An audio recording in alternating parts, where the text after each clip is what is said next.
Dernier participant de ce deuxième bloc, maintenant, il s'agit d'Oussem Ben Lazreg de l'Université d'Alberta pour la thèse intitulée « La militarisation de la langue, là où les représentations des conflits dans le Moyen-Orient à travers la traduction journalistique ».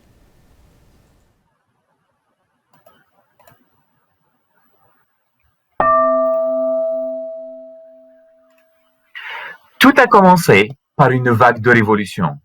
Alors que les gens en Tunisie, en Libye, en Syrie se manifestaient pour demander des réformes, tout le monde, y compris moi-même, suivait les nouvelles dans plusieurs parties du monde.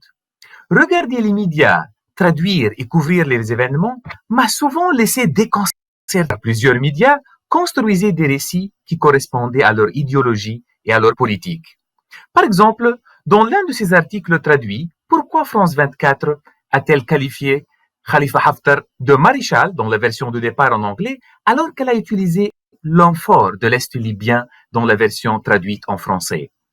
Pendant les conflits et par le biais de la traduction, de nombreux médias soutiennent, remettent en question ou défendent les récits défendus par les adversaires politiques. Partout où l'enjeu politique des communications est significatif, là où la conflictualité domine les relations entre les États et les groupes, la traduction devient géopolitique. Récemment, le Moyen-Orient et l'Afrique du Nord ont été secoués par des tsunamis politiques. Cela a considérablement affecté les conditions de travail des spécialistes en langue.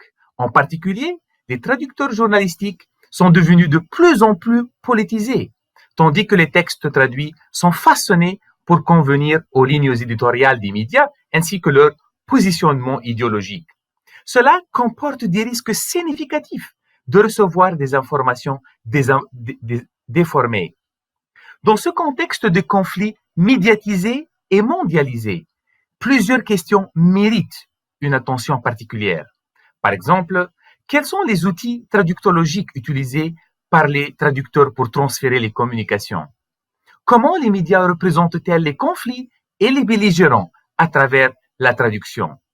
Ma thèse vise à répondre à ces questions en étudiant un corpus de discours politiques ainsi que des couvertures médiatiques traduites provenant de la Syrie et de la Libye. Vu la manipulation auquel vous, moi et nous tous sommes exposés quotidiennement, mes recherches mettront en évidence le rôle de la traduction dans la construction et la manipulation des réalités sociopolitiques de la région. L'accent sera placé sur cette région car elle continue d'être une source de désinformation. La contribution pluridisciplinaire de cette thèse serait énorme pour les traductologues, les politologues et même les linguistes. Bref, vous pouvez me demander pourquoi devrions-nous nous soucier des traductions journalistiques?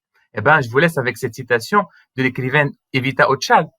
Tant que vous ne réalisez pas à quel point votre esprit pourrait être facilement manipulé, vous resterez la marionnette de quelqu'un d'autre.